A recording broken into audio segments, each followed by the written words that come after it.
the Hendrick Hudson School Board of Education meeting. Can I have a motion to open the meeting? Motion. Can I have a second? All in favor? Okay, the board's going to move into executive session. The Hendrick Hudson School District Board of Education will convene for the purpose of collective negotiations under the Taylor Law, medical, financial, credit, or employment history of a particular person or corporation, or matters leading to the appointment or employment history of a particular person or corporation, or matters leading to the appointment or employment or promotion or demotion or discipline or suspension or removal of a particular person or corporation. Can I have a motion to enter executive session? And a second? All in favor? The board will be back at approximately 7 p.m. for our public portion of the meeting. Good evening and welcome to the Hendrick Hudson School Board of Education meeting. Today is Wednesday, September 21st, and the board has just returned from executive session. Can I have a motion to open the public meeting? Can I have a second? All in favor? All right, can we all stand for the pledge before we get started this evening?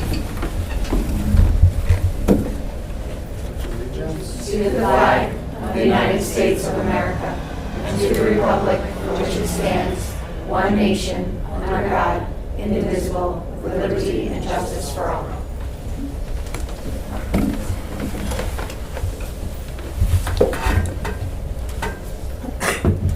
Okay, we have some very important individuals with us we would like to recognize tonight. While we understand that many families and communities are still battling the effects of coronavirus, a key set of personnel have done outstanding work in our organization really since the pandemic began in the spring of 2020. Our school nurses have played a pivotal role in making sure our students are safe and making sure we had immediate communication with families, that we were able to point them in the right direction of students and families that needed help. They coordinated contact tracing, and last year as we received COVID tests from the New York State government, they spearheaded that process of handing out, I think it was over 6,000 COVID tests over only a few short month period of time. I have watched them in action. I've watched them communicate with children who were scared, with families that were stressed and full of anxiety, and we wanted to make sure we spent some time recognizing them for all of their hard work during what was, we believe, one of the most challenging and consequential times in public education. So I'll turn it over to Lisa Shookman to introduce the nurses who are with us. One of Lisa's many hats that she wears in our organization. She also supervises the school nurse program, and Lisa provided outstanding leadership and communication between the county and state Department of Health and the school district and the nurses, and was able to make sure everyone had what they need going forward. So I'll turn it over to Lisa. So as Joe said, I don't think we could have done anything at all last year, and even in the spring, March, I didn't have as much to do because everybody was remote.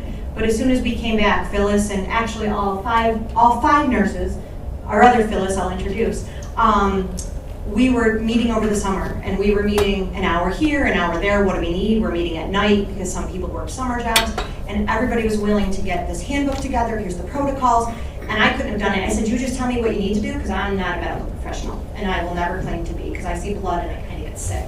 So, and Phil's got experience that this morning. So, let me introduce everybody. So we'll start with Christine Cassidy-Cody. She is right now currently over at BV, but no, see, I did it again. Furnace, I'm not ready, I'm not using the moves yet. So she's at Furnace Woods dealing with our older population. And I have to say, Christine can be called on anytime. So Christine was the lead when I first got here. So we have a lead nurse, and I'd say, Christine, I don't know what to do here. She's like, this is what you're gonna do, blah. So they would tell me what to do. I'd say, okay, great, good plan. We have Phyllis Machete, who is currently our lead nurse now, and Phyllis and I would joke that we were not going to talk at all this summer. We were not going to text, we were not going to call. And I think I texted you mid-July, or no, I'm sorry, mid-August, and I said, I don't want to talk to you, but. So we were able to talk, and Phyllis works in the middle school, and I have to tell you, she has been the anchor to what we have done, getting out tests, being the lead, let's do this. So Phyllis has been amazing. We have Helen Kokenchuk, who is now at BV. And she, again, is she's like, let me tell you. And all of them have so much knowledge. And then Angela joined us, poor Angela. She's like, here I am. So Angela Bruno is here next door to Frank G. And she's like, yes. So she did exactly what I did. We just all followed what these guys did. But as a team, they are so strong. They were willing to call me at night. They were willing to call me on the weekends, the holidays. You could know that I'd get an email, and then I'll call them COVID emails, and I knew within 30 seconds somebody was answering. And to have the dedication and all the support I have had for them, and them to support our schools and our communities, we thank you. And then we have Phyllis Cobb. You might not know Phyllis Cobb, but Phyllis Cobb is in our high school, or was in our high school up until about 3 weeks ago. So Phyllis filled in for us. She's a retired nurse, and we could not keep a nurse in the high school. It was a hard time to keep nurses. We couldn't compete financially. I found Phyllis through my secretary, and she's like, listen, call her. I call her, I'm like, what do I need to do to get you here tomorrow? And what can I? So Phyllis and I have created this amazing bond. I can text her and call and say, I don't know where this is. She has trained our brand new nurse who's at the high school, Kelly, and she has been, she's a retired nurse from Croton. She has been such a huge asset to our team. And I said, you sure you don't want to come back to work, forget retirement? And she didn't want to do that for us. But I can't thank you all enough. Ladies, you have been the backbone to everything we've had to do, through the reporting, to contact tracing, to calling parents, to making those hard decisions to send students and adults home, right? And this year, we've given up our CNAs. We're kind of back to normal, and life has been pretty good this year. So, thank you again, ladies.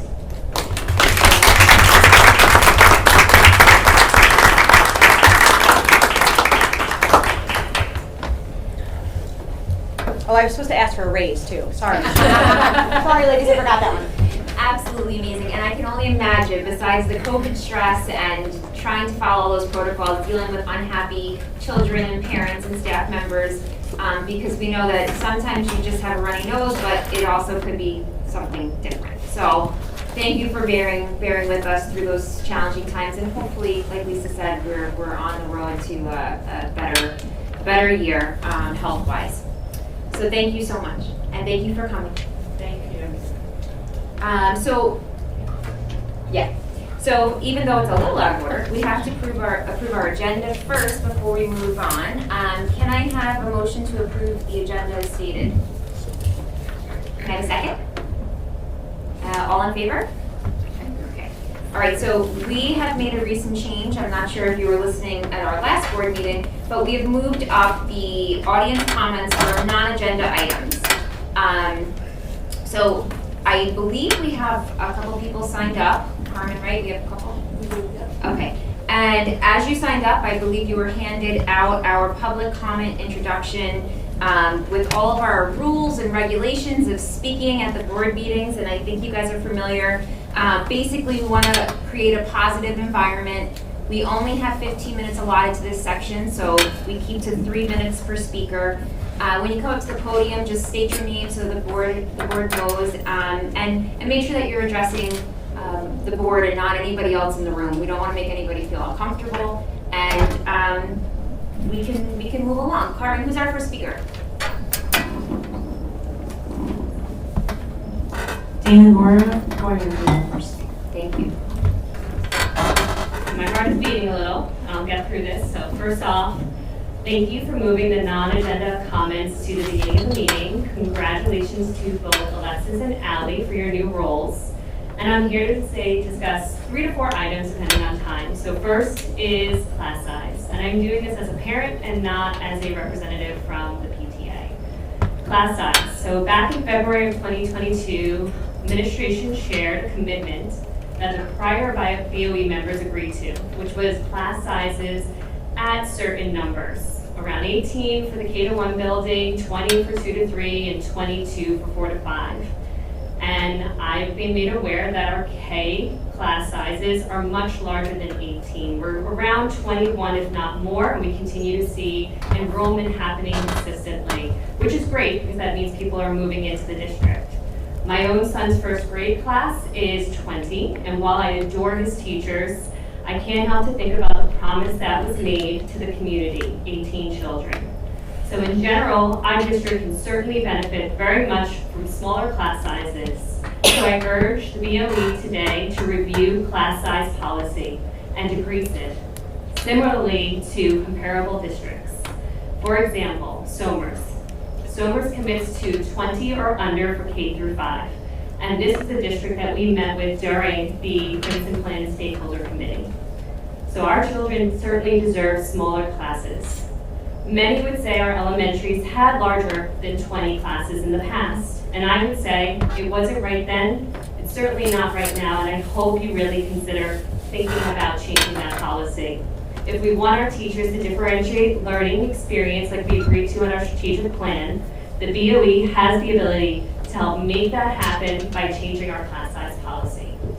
My second item I wanted to talk to you about was bus safety. It has come to my attention that not only is transportation struggling to successfully commit to the published times, and I get it, we all get it, but now we have something even worse happening, but bullying on our buses. And the longer those rides are allowed to happen, the more for opportunities to go wrong.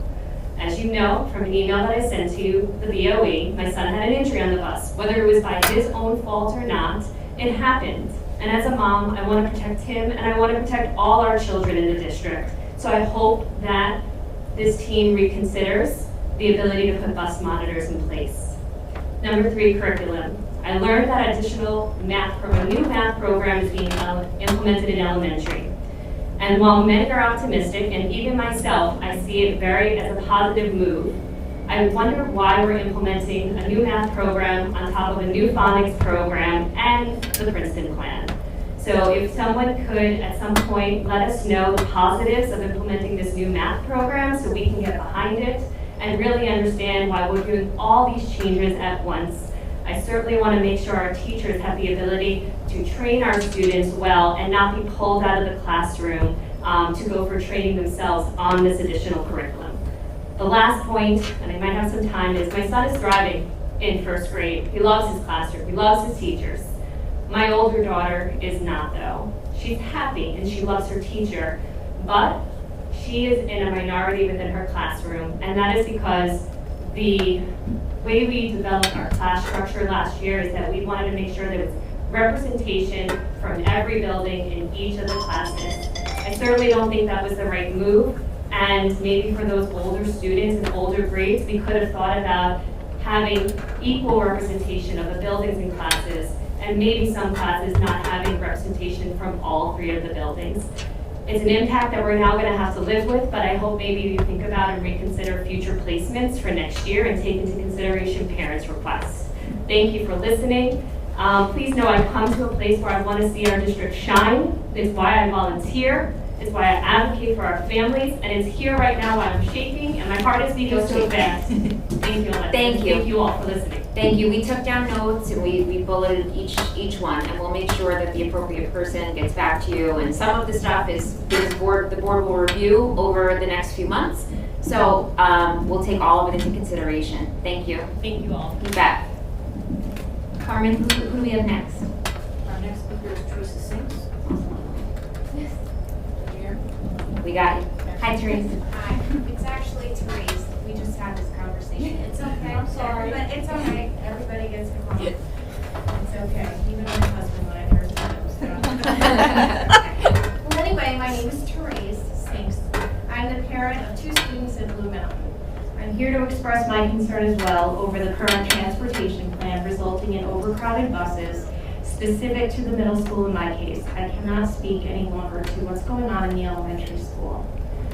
I am just as concerned for the well-being of my children as I am for the well-being of our wonderful driver and the many other drivers I see each day in this community who must safely navigate long routes with distractions of a very crowded bus. To be absolutely clear, this is in no way a negative reflection of our transportation team. As Mr. Hochreiter and Mrs. Gilliam know, I have gone out of my way to demonstrate my support for our drivers over the years because I sincerely appreciate what they do every day for my children. I absolutely acknowledge that it takes time to iron out transportation issues at the beginning of any school year. But given this year's massive changes, my question to all of you is, what is the plan to evaluate this implementation 30, 60, 90 days out? And what metrics will be used to do so? How will you evaluate what is working and what is not working with transportation? As your key stakeholders, parents, and more importantly, the bus drivers, need to be given the opportunity to provide anonymous feedback. And I say anonymous because that is the most valuable feedback you'll get without fear of retaliation. While I am sure that these routes looked realistic on paper, you, Mr. Hockrader, and members of the board need to understand what the reality is each morning and each afternoon. You should inconspicuously ride one of these runs to truly understand what is being asked of our drivers. And let's not forget our children. As a board largely made up of new members, this would be an excellent opportunity for you to engage your key stakeholders, solicit feedback on this transportation plan. I implore you to do that. These concerns were raised repeatedly by many prior to the Princeton Plan implementation, and they have now become our reality. I truly look forward to your response. This is an opportunity here for the drivers, for the parents, for you to see what it's really like. Because my kids are coming home saying, I could barely fit in the seat. You can't put 3 middle schoolers in the same seat. I don't care how many seat belts there are. I'll be honest, most of them are bigger than me. I mean, at this point, 7th and 8th grade, they're all taller than me. So we have to be realistic here. It looked great on paper, but I can see the strain on our driver's face. I mean, I don't know how loud your kids are in the car, but I only have 2. And it's loud when they're chatting. Can you imagine having 30 or 40 kids like that and trying to navigate when people are blowing through a stop sign as my kids cross the street? Because that happens too. Thank you. Thank you, Therese.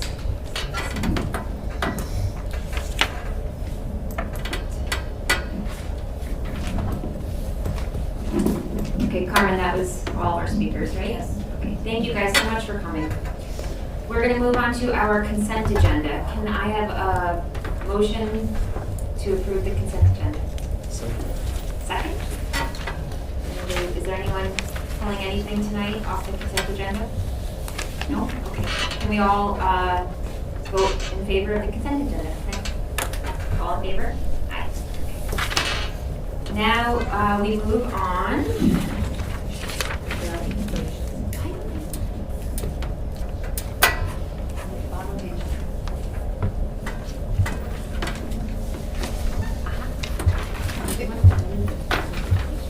Okay, we're moving on to our donations, which we removed from the consent agenda. So this is Daniel Cohen, a former Hendrick Hudson student, has donated a cello, thinking cellular, of approximately $1,800 for the Hendrick Hudson School Orchestra to use. So that's one. Do we have another one, or that's it? That's it. Okay, can I have a motion to approve the donation? Can I have a second? All in favor? Right, so we have approved the donation, and we are moving on to our superintendent's report. A couple updates. I'd like to start with an update on the decommissioning of Indian Point. On Friday, I sent a communication to all of our families regarding the status. There are a number of groups that are working in terms of oversight and providing input and guidance to Holtec as they go through their decommissioning process that was approved by the state and also the federal government. I'm not going to read the letter. If folks can go back to their email on Friday, that would be helpful. But what I do want to point out are a couple key pieces of information. The school district was given a $500,000 grant made possible from the New York State government. The purpose of that grant is for safety improvements or monitoring with regards to the decommissioning of Indian Point to test air, water, soil, really whatever we believe is important for decision-making purposes. We heard from a lot of families over the last number of months as we geared up to open school, why wasn't the monitoring in place?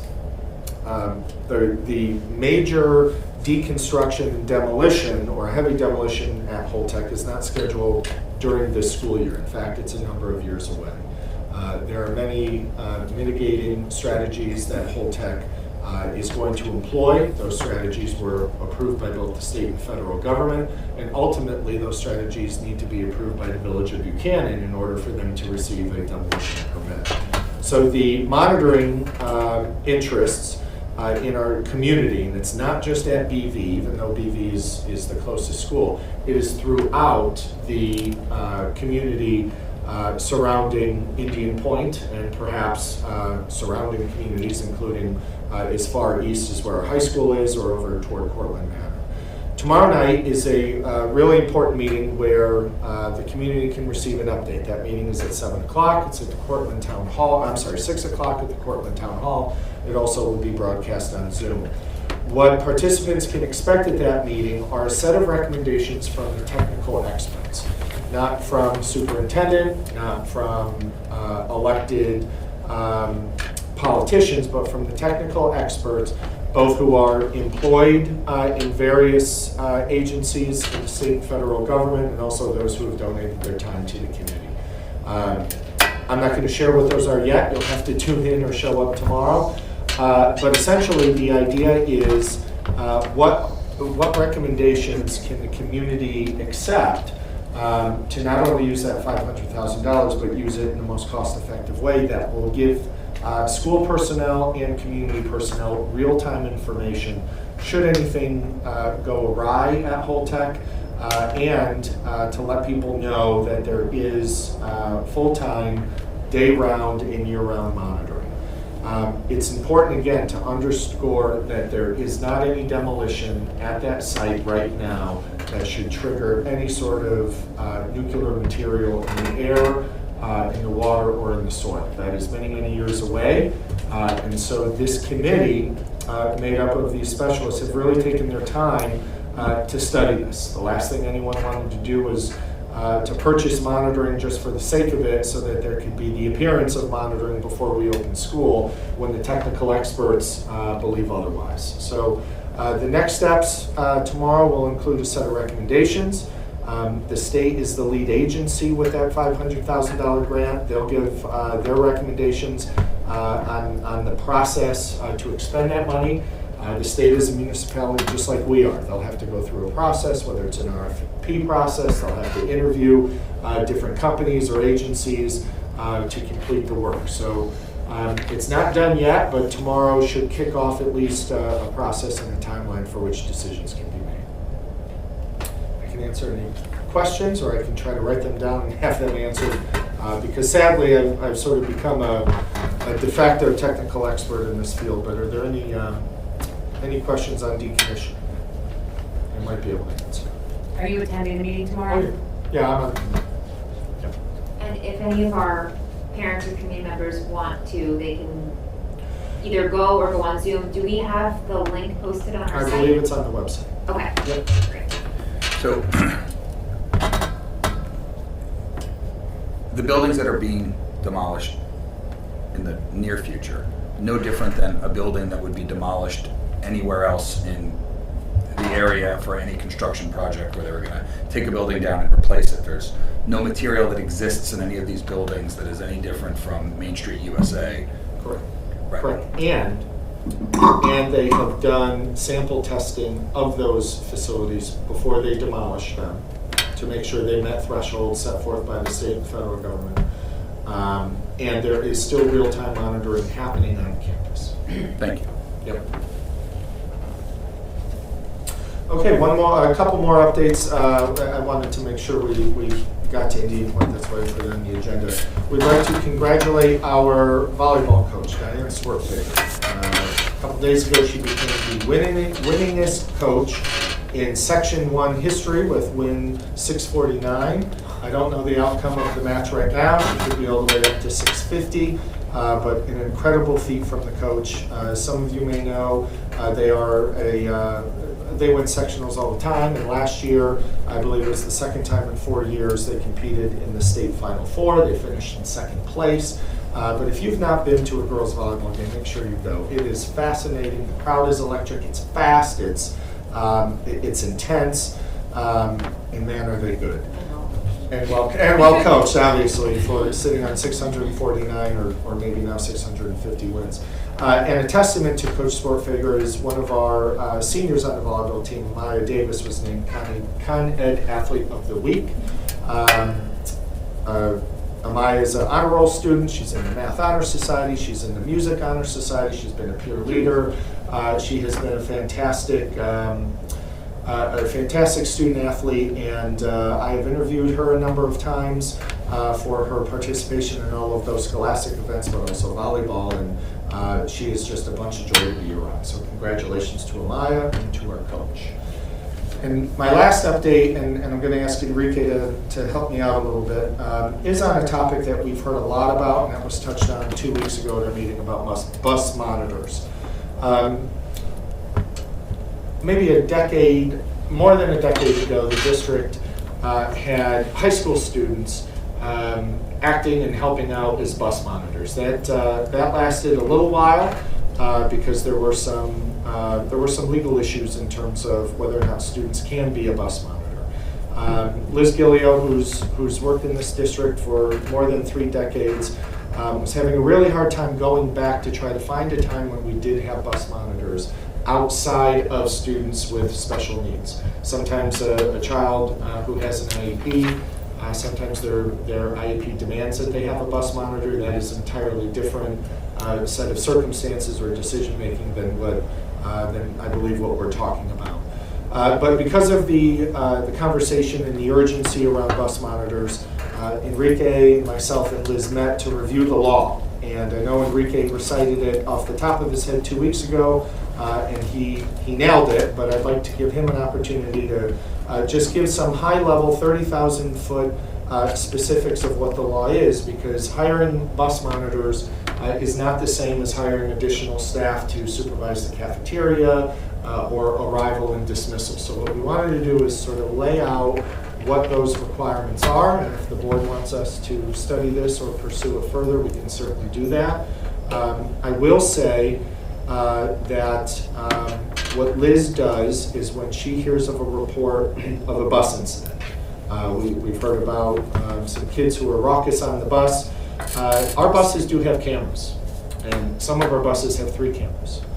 So you can get 3 different vantage points if you can't see from one. So what Liz does is she'll receive an incident report, she'll investigate it through the camera, she'll speak with the bus driver, and then she'll cycle back with the principal to determine if any disciplinary steps or what really needs to take place.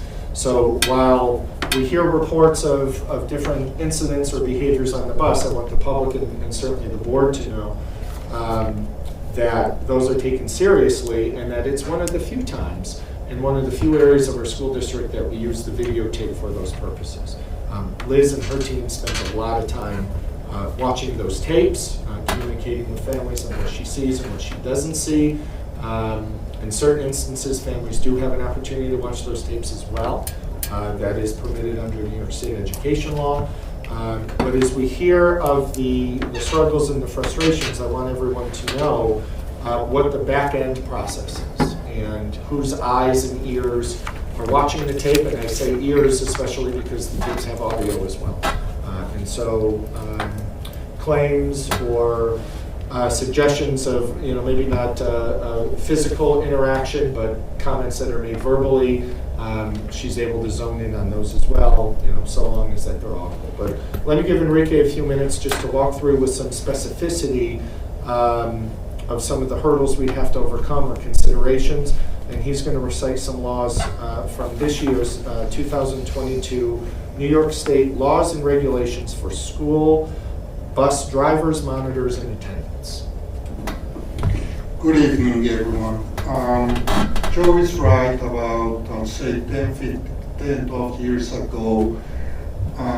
We had some problems. We decided, on the one hand, to nip the problems by hiring high school students, and on the other hand, we wanted the high school students to be able to be with the youngsters, to be able to show them, how you grow up and everything. So we started putting, I don't remember, 3-4 high school students, and within a week nicer. Our insurance company said, no, you cannot do it, they are not insured.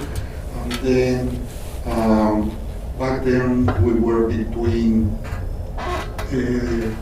Director of Transportation, so Anthony and I read the laws, and it turned out that the laws haven't changed much, but the laws are very difficult to implement in the short term. The laws, they need to have training, they need to have training in CPR, they need to have training in being a bus monitor, they need to be fingerprinted.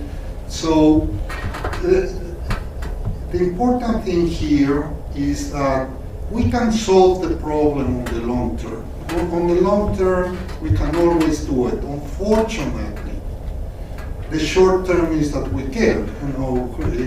The short term is now, next week, the next month, when students, are having problems on the buses, and there's no one there but the bus driver to help them.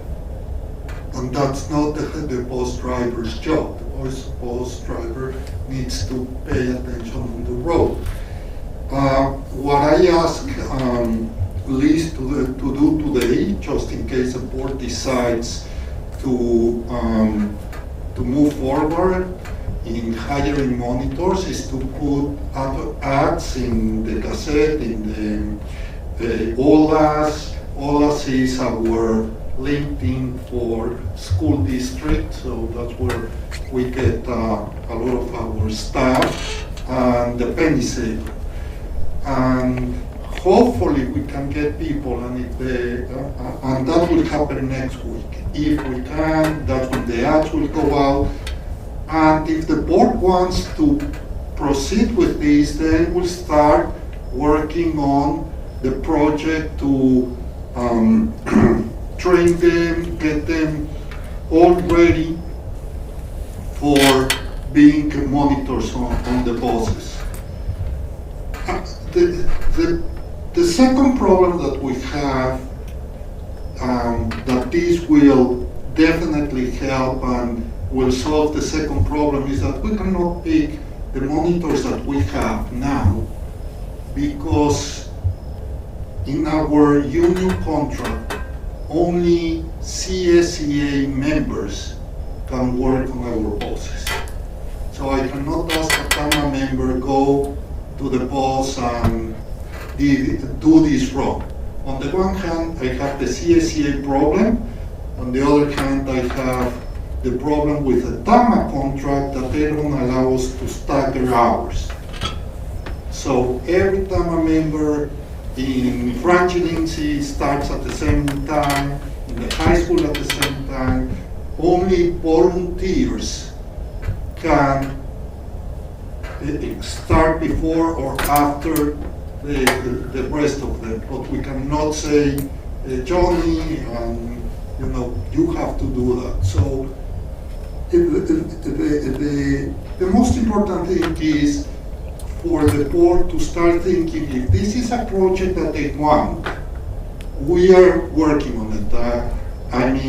Hopefully we can get people. You know how difficult it is today to get people to work. Here we're talking 2 or 4 hours a day, because also under our union contract, the minimum that we pay them when they come in is 2 hours. It's not a lot of money. The important thing that I want to let know the board is that this issue is not about money. Someone sent an email saying money. This issue is not money. This issue is more about the situation where we are in COVID, finding the people, training them, and putting them to work. That can take 2 to 3 months, because they need 10 hours of CPR, they need 36 hours of monitor. We need to send them for fingerprinting. We need to have civil service approve them. That's easy because they don't need to pass any exams, but it's time. It's time that's what we don't have. So our hands are really tight, unfortunately. But I prefer to start now. First of all, these things that this problem will get solved within weeks. This is something that happens every year. This year is happening more because children are longer on the buses. But she feels comfortable that this can be solved in the next 3-4 weeks. But just in case that doesn't happen, that's why we want to start hiring people as substitute chauffeurs. In case, it's December and it hasn't been fixed, we will call them monitors, we will call them substitute chauffeurs, but that's what they will do. Be the monitor on the bus, and they will be part of the CSEA.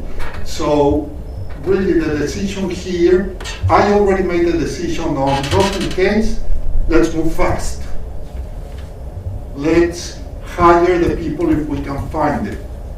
And then probably now or in the next board meeting, you can tell us, you know what, that was a good decision, do it.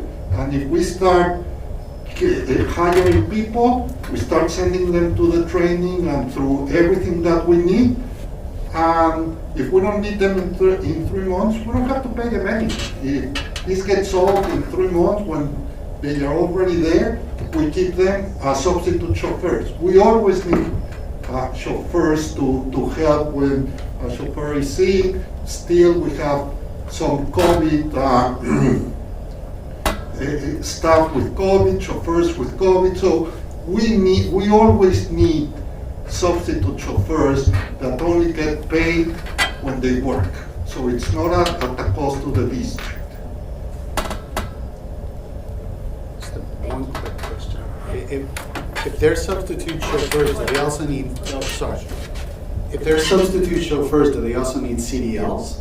No, the chauffeurs don't need the CDLs. The chauffeurs are the ones that drive the Suburbans and the small buses. No, they just need regular. Okay. Yes, All right. yes. But they need licenses? Yes, yes. If they're chauffeurs? That's what I'm saying. We have a lot of chauffeurs now that they have never driven, but we do it with kids with IEPs, and in case something happened to the chauffeur, the kid is not there without anyone driving the van or the Suburban. So yes, we need them.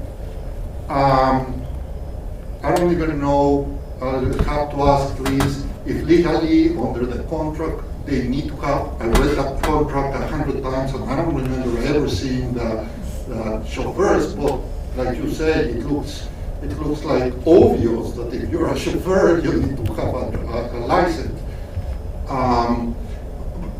But then, only my son that is 30 doesn't have a driver's license. I mean, anyone else in this country, specifically in Westchester County, has a driver's license. But, the whole issue is we will use them only as monitors, because, by the way, they cannot, since they don't have CDLs, they cannot drive the big buses. But that's not our problem. Who drives the big buses? We know that our bus drivers are good, very responsible, and they do it without monitors now. So we've never had a problem of a bus driver, something happened in the middle, so someone else has to come and take care.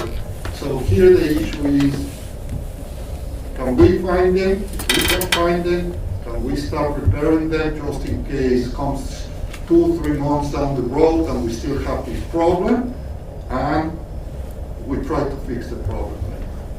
Thank you. I hope your son's not watching the live stream. Can we can't put volunteers? No, again, there's 3 reasons we cannot put We need volunteers. CPR, fingerprinting, training, And volunteers, unpaid volunteers. that's what I'm saying. And nicer. No insurance. NYSER Okay, I will just not want to make it insure. as clear as possible. Yes, NYSER will not insure them. And I know we can't go back and we can't change it, we're here. I mean, I think a lot of people wonder why we didn't discuss this earlier. I mean, I think we could have anticipated, I think a lot of people did anticipate that there was gonna be problems on the bus when we have longer bus rides with more students.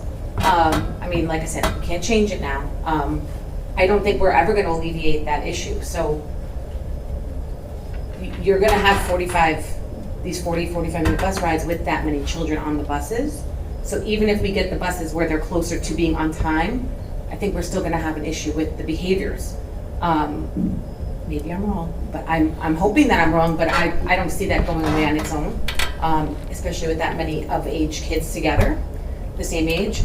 Is there a way, or have we done this, where like the SRO or the principals of the buildings have gotten on buses, the ones that are most problematic recently, and been on the buses to help? Yeah, I don't know that they've done that this I know- year. I know in the past, I know but this they year. historically do. Yes. Sometimes they turn the bus around. Sometimes that bus is late and the principal, comes on and does the what for. Or in the morning, if they get a report that a group of kids were, being crazy and disrespectful, they'll grab those students and meet with them. Absolutely. I don't know whether that has happened yet. I do know that every incident that has been reported results in Liz watching the video, consulting with the principal, and Liz speaking with the bus driver about it. Is it the parent calling the department, or is the bus driver telling, like? I'm just talking about either way. Okay, but that does happen, right? Yeah. If there's Oh, sure. extremely problematic. So we receive an email saying my son is on bus 68 and this morning, or he came home in the afternoon and told me ABC, XYZ. That email gets forwarded to Liz. She'll communicate with that family, or sometimes she'll watch the video first because she has access to that almost immediately, and then we'll provide some feedback. In certain instances, I know I've been a part of meetings in the past, many, many years ago, where families want to watch that video, and they watch it, and a report that they were given from their child is, not what's seen on the video, and, that's a family matter for them to figure out. But she uses those tools, and including conversations with the drivers to try to, coordinate, who did what to whom. Have we encouraged the bus drivers to report to Liz that maybe one day in particular has been extremely problematic, to try to get ahead of it a little bit? Are we being proactive in that way? Encouraging that? What Liz reported today is, drivers are driving new routes, right? And what they're doing is learning the face of a child, their name, and their stop, right? And so things are slower getting out of the schools because kids are getting on different buses. And so part of the issue of the buses being delayed, and we have it, pretty well, she has it pretty well zeroed in on afternoon runs, mostly coming from Frank G and BV, the younger kids. And it's a time thing, getting them on the bus, making sure the buses are rolling a couple minutes after 3:15, making sure students remember where their bus stop is. The bus pulled over in park, sometimes walking back to try to find a child that fell asleep or is behind the seat, or is just aloof. So a lot of the timing issues being reported from drivers, they're the eyes and ears, from drivers to Liz, is getting this system sort of off the ground. I think today was the 11th day of full school.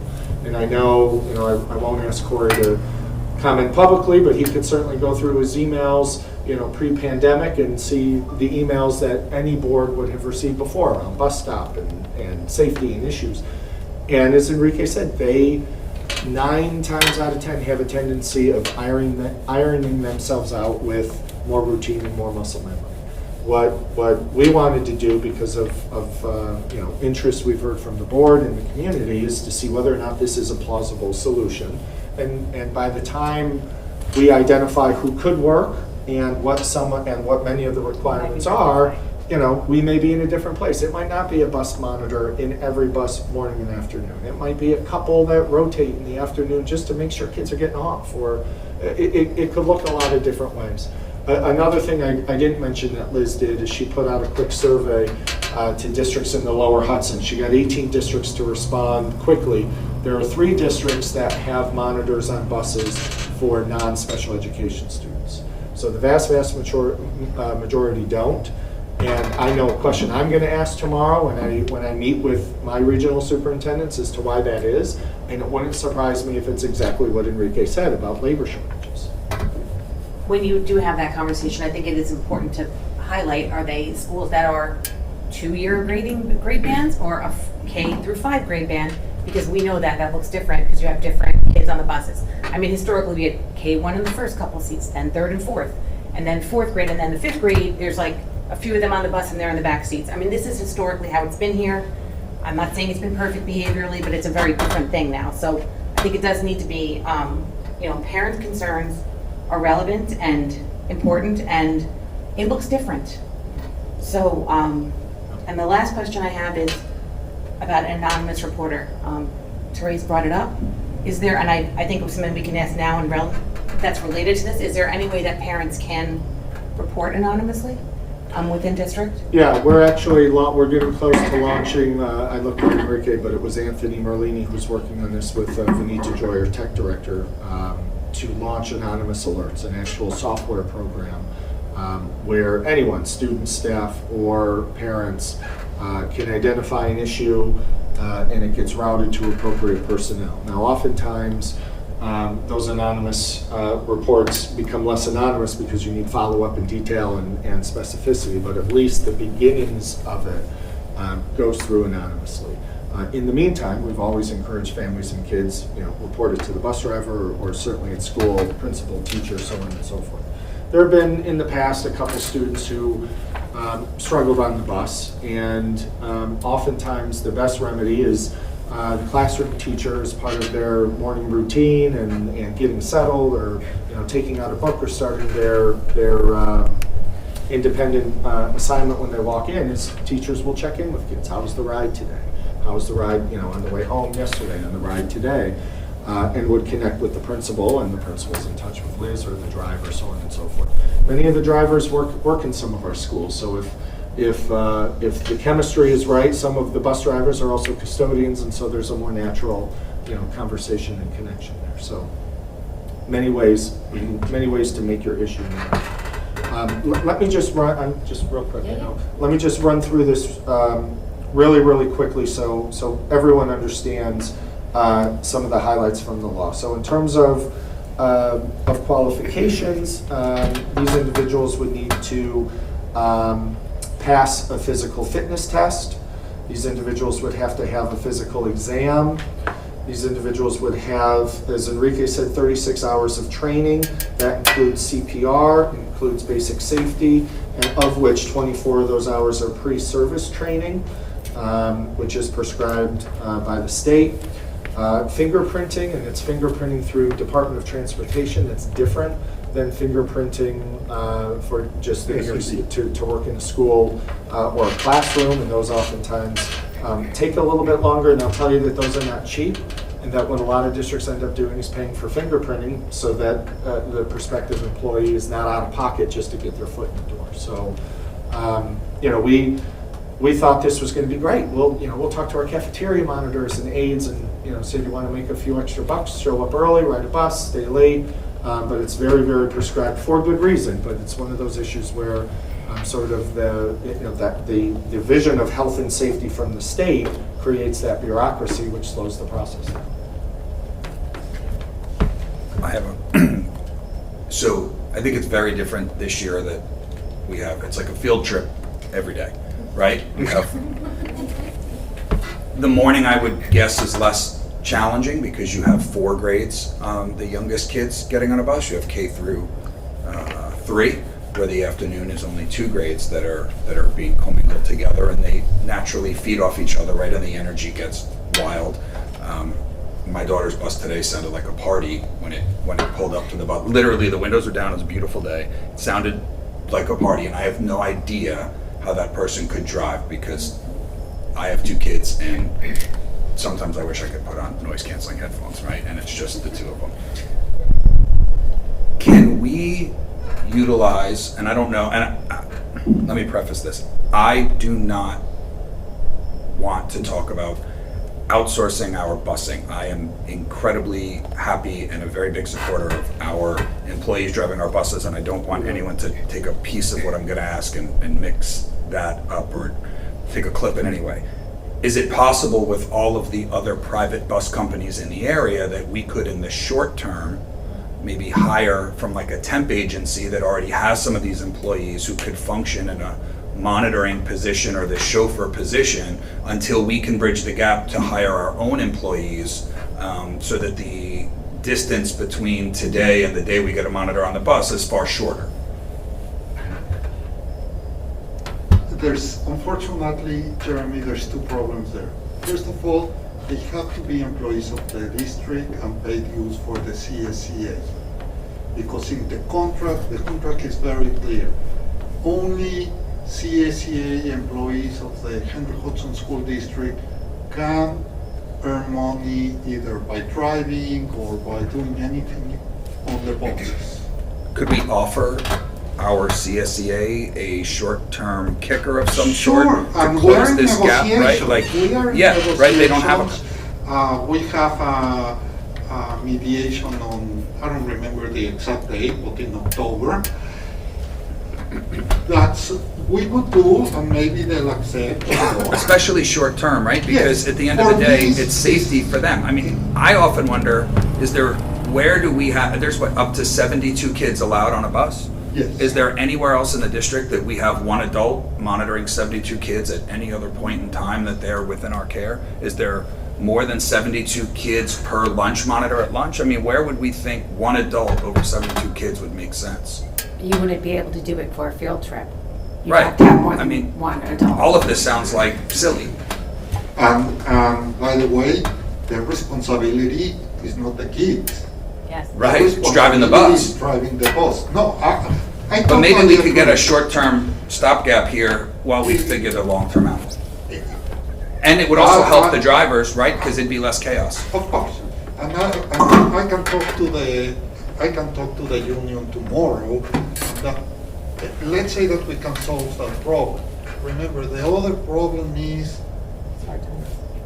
no. And let's say that we're willing to pay. Okay. Is that people do not Right. want to work. The big skill keeps having problem because they outsource.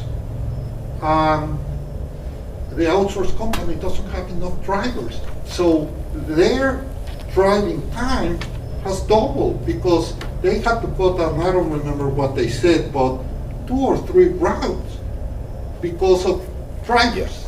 So I work in the same building as them, yeah. so that's a problem, you know.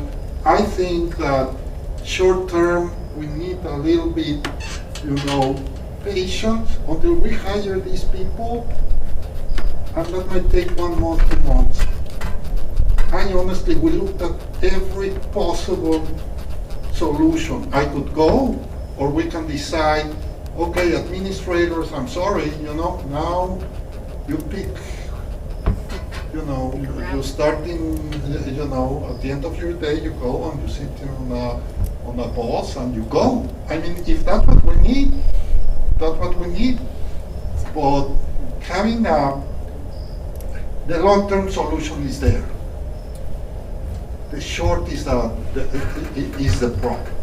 So I think that we could talk forever about this because everyone's very passionate about the children and their safety. And Enrique and Joe, thank you guys for doing the homework. But I think what the board is probably looking for, and please correct me if I'm wrong, is not what problems are we facing, but what solutions can we come up with in the short term and the long term. Exactly. So the short term, let's work directly on, right? With Ally and I will work directly on it with you guys and see what maybe we could come up with. And in the long term, I think we need to just factor in, you know, which age groups really need this, which routes are the longest, how do we evaluate this? We're gonna need, you know, Ms. Gilio to weigh in here. And then of course the cost. I'm glad to hear that you say that it's not about money. But of course, that's part of our responsibility, so cost will be important too. But I think we need a short-term solution, which might be very different than the long-term solution. Like you said, it could be an administrator having to hop on a route. I don't want to discredit, any options. So let's try to figure that out. But for the sake of our time and tonight and moving on to our goals, I think that we're all kind of feeling like we need solutions because we're 11 days into school and transportation seems to be the #1 challenge that we're facing. And we certainly don't want to just focus, right, only on these elementary schools because, why does the middle school routes look different too? So let's table transportation for this moment, move on to our goals, but know that the board is feeling that this is a priority. Okay, is everyone comfortable with that? Yep. Okay, great. All right, we got all of our, okay, so that concludes our superintendent's report, and we are moving on to a very exciting topic. We have Mr. John McCarthy with us. He helped facilitate our summer board retreat. And for those of you that don't know, the board gets together every summer for 1, 2, in our case, 5 days to do things like educate ourselves and learn roles and responsibilities and how to be better board members and how to serve the community well and work together as a team. And because we have 3 new board members and a brand new leadership team, it was really extra important and special this summer to get together. So I'm gonna let John take it from here with kind of an overview of our summer retreat, and then we're all gonna kind of hop in to discuss the goals of the district and the goals of the board specifically. So good evening, everybody. I'm glad to be back. I can already see from the location and the table setting and some of the things that are occurring in the agenda as far as moving up the public comment. You're already starting to make some actions that we spoke about during the summertime. So I think the original one I sent you did not have "of" between Board of Education. That was deliberate, so that was a little bit of my sense of humor. So Board Education, while the students were off this summer, our board went to school this summer. And I just have to commend you all for putting in the time and energy into this. Next slide, please. So I think this next slide captures exactly what I think the board wanted to accomplish during their retreat. And this was after the first portion of the retreat. They had a portion in July, and then they came back in August to start working on the goals. But I'll just give you a moment to read that. But nice job by our board president capturing what was done. So I know this slide is hard to read. I'm just going to highlight a couple of the areas on here. The first is, Alexis just spoke about, there was 5 different days of retreat. That equated to 25 plus hours of this board meeting together as a team. In addition to that, 3 of our board members had to go on for additional training that's required by New York State, so they put in more hours for that. And I believe our leadership of the board also participated in some additional training as well to learn more about their roles. And again, I have to commend this board. They've really demonstrated through their actions that they are totally committed to this district and their roles. So again, 25 plus hours, and for some, more over 30 hours during the summertime. One of the things that is on this list that I want to talk about is the board operating protocols and the self-evaluation. So basically what the board did was they looked at a list of things that boards typically do, and they evaluated themselves on what they are doing currently and what they've done in the past. And they really took that seriously, and all these things actually led to where we are with the goals. But one of these things is, how does the board operate at meetings? How do they operate out in the public? What are some of the things that they need to do as a board when they're getting emails or being addressed by people? So again, this was an important part of our retreat. They also brought in people representatives from School Boards Association from New York State, who really went through the best practices of being a board as a group and as an individual board member. And some of the topics they discussed in there are definitely related to the organization of the meetings, but also some of their legal responsibilities as a board member. Then they had the leadership team from the strategic plan give an information update and training to the board. So they came in and they spoke about where are we with the strategic plan, but more importantly, what's the role of the board during the strategic plan process, and what are the things that the board has to anticipate as they move forward to the implementation of the strategic plan. Obviously, this is a very important initiative in the district, and the board being on the forefront of that is vital. So that was an important piece of their retreat. And then the final piece of the retreat, we started talking about developing goals. And this is something I've done with the Hendrick Hudson board in the past. Last year, we started using SMART goals, and I'm going to go over them in a little bit with you. the SMART goals process, but we spent 2 days working on this particular area. So one of the questions that comes up sometimes is what's the difference between district goals and board goals? These are just examples of different topics that you would cover under district goals and board goals. So for example, the district's goals are really focusing on student achievement, facilities, special initiatives among the district, and obviously some other things that come to mind for a school district to be successful.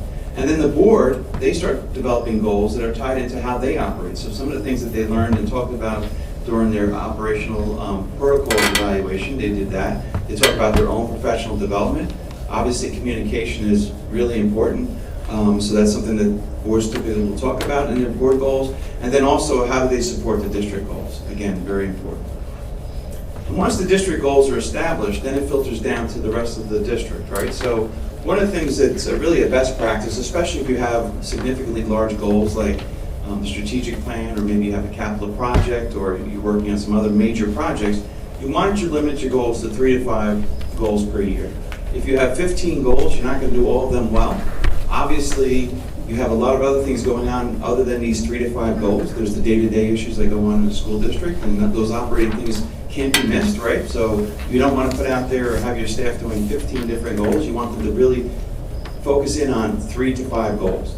And the objective would be, after the district goals are established, not only are the board goals tied to them, but building goals, department goals, and individual goals should be tied in. Not all of them, but some of them should be tied back to the district goals. So if you think about use a communication plan, and that's a district goal to have a better communication plan. Each of the buildings will have a portion of that, right? Each of the central office administrators and the departments will look at how they communicate. So obviously, they would tie their goals into working on a communication plan. Make sense? So again, for review for the board, you can go on to the next slide because it pretty much says the same thing. But this is a graphic that's used to talk about SMART goals. Obviously, they have to be specific. You'll see a good example of that. We want them to be measurable, and I know we heard about metrics before, and we're going to hear about that again. They should be achievable, right? You don't want to have a goal that's not achievable, right? Because obviously you want to accomplish the goal, but you don't want to be so far out there that people who are working on that goal know that it's impossible to actually accomplish that, right? They need to be realistic and relevant to what's going on in the district, and you should put a timeline in there. And sometimes the timeline is 1 year, and sometimes the timeline could be multiple years because it's a big goal, right? So the big issue is writing a SMART goal. And typically what happens is when we talk about goals, we get with a real vague kind of a goal, right? So this is an example, I actually used this in the past here as well, but increase student attendance, right? Okay, it's a goal. We want to increase the student attendance, but is it specific enough, right? We're trying to narrow it down so it's very specific. So the next example of the goal would be increase student attendance rate at 3 elementary schools. Okay, that's better. So now we said, okay, maybe the middle school and high school attendance rates are good. We need to focus in on the elementary schools. But then it ends up with, we will reduce the absenteeism of identified at-risk elementary students, 8 or more absences during the 21-22 school year, by 20% during the 22-23 school year by providing targeted intervention strategies, right? Very specific.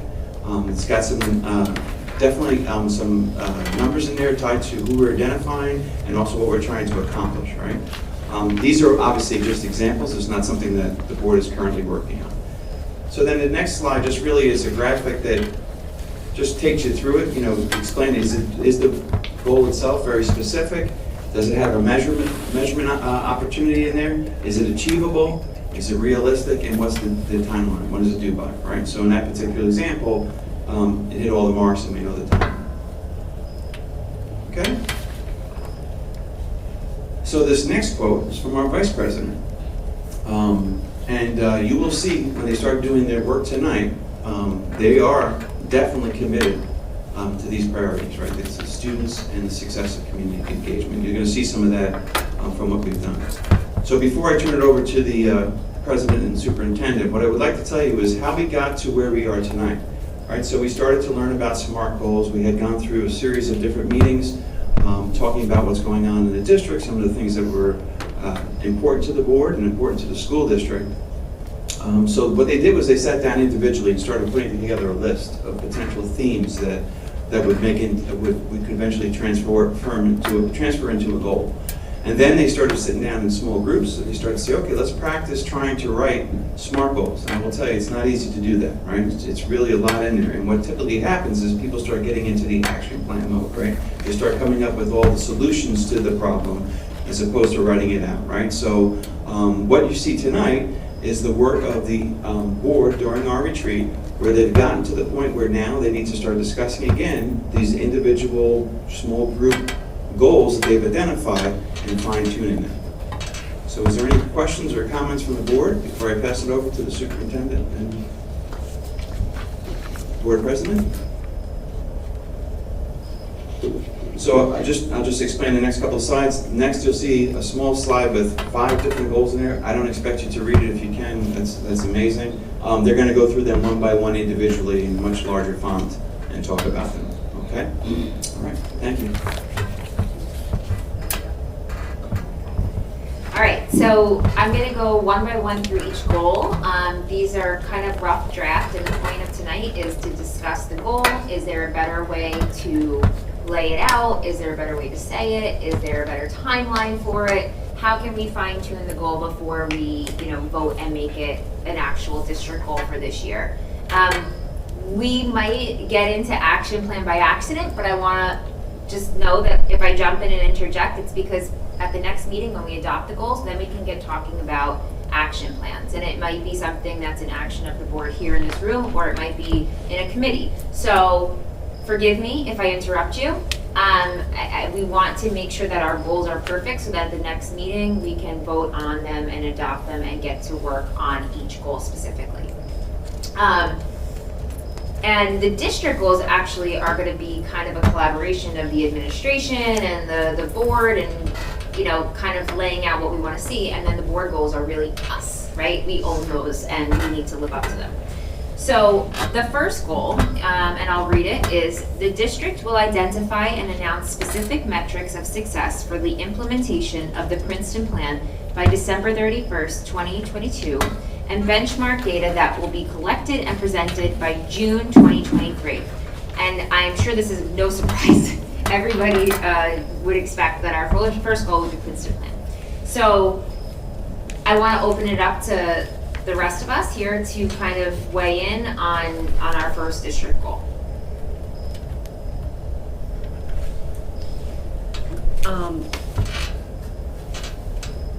So I think presenting it by June 2023, do we want to lay out the next steps of we want to continue to keep those metrics? So I don't know if we want to put in an idea to re-present it annually or something for the next so many years. Yeah, so the idea could be that as the next board comes together in the summer of #23, whether they want to keep the goal or abandon it, and then determine if they want to tweak it at all. If you want to make multi-year goals, that's one thing. But one idea to strategize this is that this is a baseline, right? We need to identify what we want to measure, and then we need to identify what those measures are. The out years, you could argue, would be, well, were those measures relevant? Do we need to substitute them? Do we want different information? So you can certainly tag something on that takes you beyond June 30, 23. Like laying out an expectation of future reports, Sure. But do you get what Joe's saying, that after we might need to tweak it as we go, so what we're asking for now might not necessarily be what we want to see a year from now. Any other thoughts? I was just wondering if we could move the date up to May. That way the community has the time to weigh in on it instead of the summer happening and everybody going away. I think one of the hiccups with that, Stephanie, is some end of year reporting, like benchmarking that takes place in May and June, literacy or math benchmarks, attendance. If we want to look at a metric of student behavior, we're going to need the entire school year to capture that. Some of the metrics that we propose, and we're not proposing any tonight, as Alexis said, but some of the metrics may be captured before June 30, but there are going to be a lot that we kind of have to wait until the end of the year. I completely understand that. Thank you for clarifying that. But so maybe we could have 2 presentations. Oh, yeah, we're not getting So into the. one in May? Yep. Just so they have a chance to weigh in. Sure. And have feedback. So we could change that maybe to say benchmark data will be collected and presented. Can I say Yeah. that's an action plan, that's not the goal, right? The goal is to have We're this, but changing to The date, yeah. date. The Is date the goal. It's in the goal. to May. No, what we're saying, what she's saying is Yeah. that we're Metrics. adjusting how it's being read. We're not saying that what you need to deliver on those dates, what we're saying is that rather than saying it has to be presented by June 30th, maybe we say we do a presentation in May and June 2023. Right, we're laying parameters and timelines, which is part of setting a SMART goal. Yeah, but I mean, we're saying define the metrics by the end of December, and then complete your benchmark data and present it by the end of June 30th. If we decide to do it more than once before June 30th, that's fine, that's action plan, that's not goal.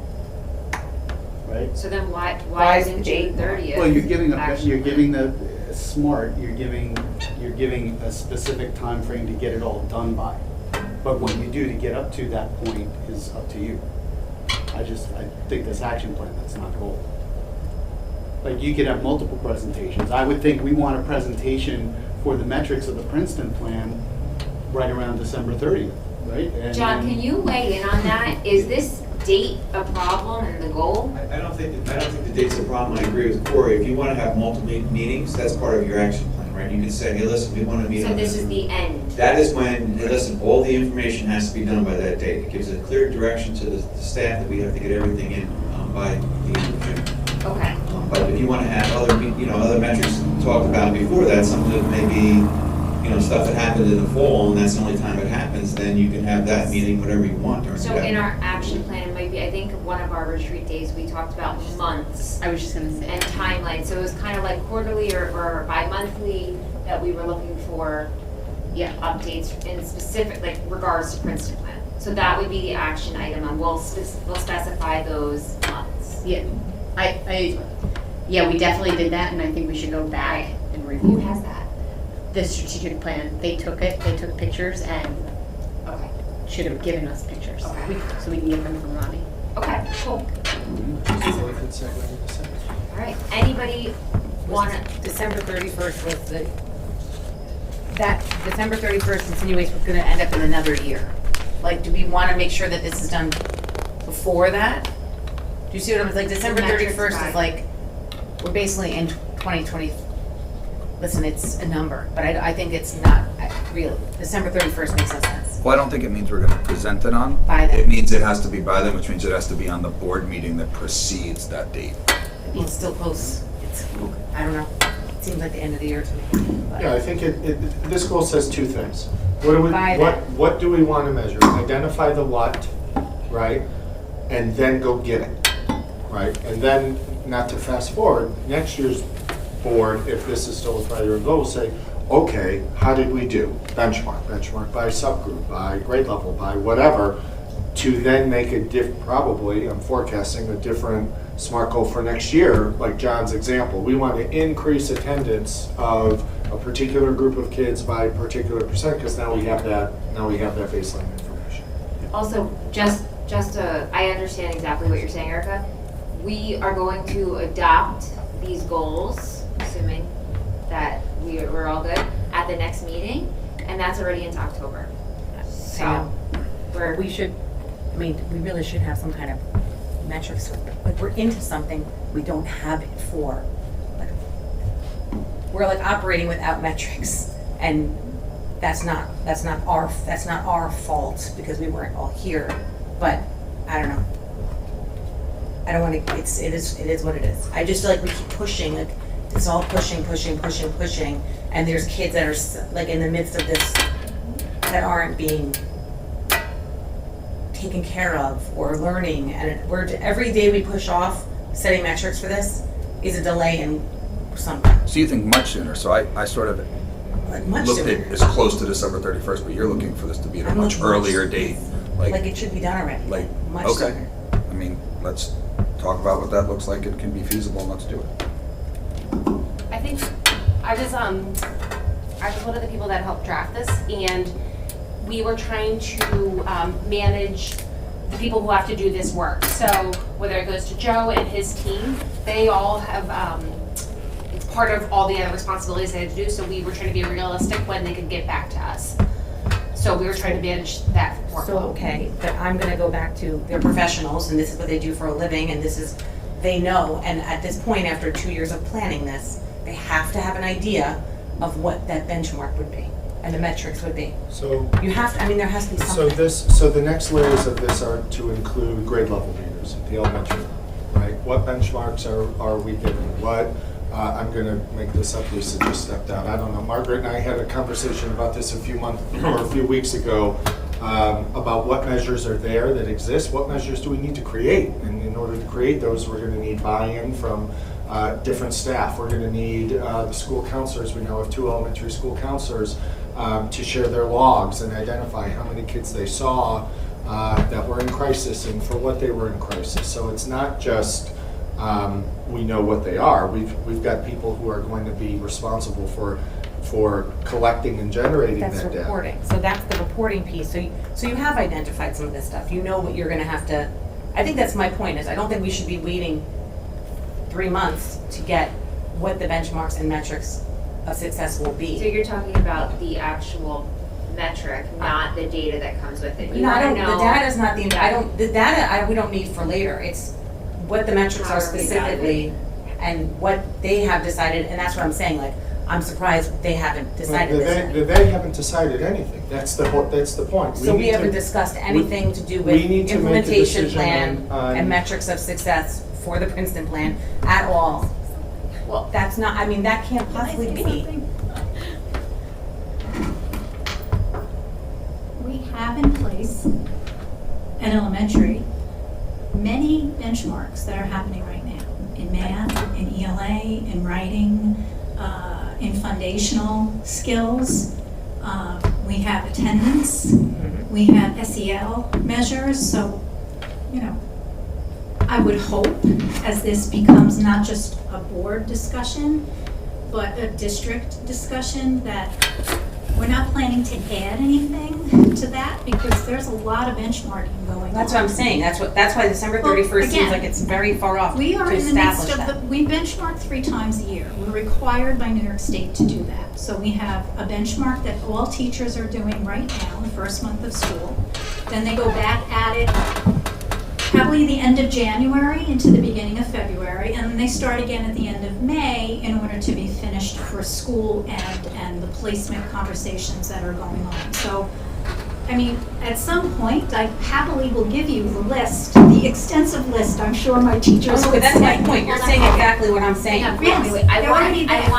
I want to come back here because I think those benchmarks are amazing and we do them year over year, and Margaret knows what tools she uses and what she evaluates and all of that. But what we're establishing metrics for is the implementation of Princeton Plan, which involves that, but also more, right? Right, so you So- will add to that. Right. So there are metrics that we should be aware of that are standard, that we do every year, but then there's gonna be metrics that we add. So is anybody else feeling concerned about this reaching the end of December? Is it something that we can pull back a little bit just to know what those metrics are? Is it a concern of, I think if we see it so our last board meeting in December, I think is like the 16th or something. Okay. So, but we're looking at what else, even as a board, we have to manage between now and then. We've got the strategic plan launch, and then we've got updates on Pillar 1 and Pillar 2, so that's 3 board meetings right there. So what we're asking of our administration and staff, and what we have to manage as other projects that we're handling, I think this is a reasonable timeframe. this is also number one goal because this is number one priority, right? That's what I was about to say. This is our number one priority right now. It's extreme, I and it's think. been going on for a while, so it's very sensitive in the community. I think the best thing to do is maybe we can get updates leading to this, maybe if there's ideas of what you might be considering metrics. And then let's change the date to that December Mid-December. Mid-December meeting. Okay. It doesn't even have to be the 16th, because sometimes we move meetings. So we could say December 2020, The last December meeting of 22 December. school board meeting. Okay, something like that, just to make sure that we're not, Yeah, we wouldn't, I just want to go back to what Eric is saying. We wouldn't, this isn't the kind of discussion where we would send you a list of stuff on December 30th and say, here you go. This is for public consumption, because if I'm a parent in the audience, I want to know what you're going to use this information for. Oh, you're going to use it to, compare growth over time, whether it's achievement growth, SEL growth, students who are, who go through MTSS, so on and so forth. So the intention was never a data dump just to meet the deadline, a discussion of what we, benchmarks we already use, what other data are out there we should consider to support this initiative, and then ultimately the conversation here is, well, why would we do that, right? What information will it tell us that we don't already have? and it's not solely based on just reading scores and all of that. Absolutely. The rate stuff that we must monitor, there's so many things that go into this. So we'll fine tune that goal. Thank you, Erica. Everyone okay? I have a question. Yeah. So Jen's idea about extending it out for annual reports and years thereafter, do we want to include that, or do we want to leave it to the next board to make a goal? I guess we could just, maybe we can just write to be reviewed for future, like to be reviewed annually. It's kind of implied with all of our goal setting. You'll do that in next retreat. Yeah, we know that those goals kind of just go, okay, we'll take this into consideration. What are our goals? Right? Yeah. I get it. But to put the onus on the next group of trustees. I mean, my only concern is if you don't track these for more than 1 year, they're really quite meaningless. Because if our first time is getting the data in June, you're never actually going to see anything. This is a dumb goal if it doesn't go beyond 1 year. How do you word that? Well, I think when we wrote this, right, the idea was we need the baseline first to be able to do exactly what you're saying, right? Yeah. So the goal first is give us a baseline, because we had a long talk with Joe about this, like how do we get the data? Oh, sorry. How do we get the data to start? We had a really long discussion about what do we need to do now for this year? What's the goal for this year? Benchmark the data. And then that way you can report year over year after that. But I would leave that to the next board to say, how do you want to establish a goal for reporting after you've gotten the benchmark data and metrics? So this is this year's goal. This is the 22-23 goal. This is not the 10-year goal. Right? And then next year, maybe you do a longer term goal, but then you'd have to retitle this, that it's no longer a 22-23 goal, it's now a 10-year goal. We have a 20, Yeah. we have a There was a 10-year financial It was a plan. 10-year financial plan. I know it's totally different, Yeah. but there, I understand what Jen's saying. I agree Fortunately, with you'll be it. on the board. Yeah, I agree with it. I'm just saying that for this, it accomplishes what you want to do, and you'll still be able to do what you want to do for the reporting. Yeah. And I think the future goals we'll get into like the example John said. Once you have your baseline, okay, now what data within those benchmarks do you really want to attack and then move the needle? Where do we We all capture? agree with you. Like, we all agree with you that it's got to be done, just do we need to put it into the goal? No, Where and when do we capture the justification for moving to the Princeton plan?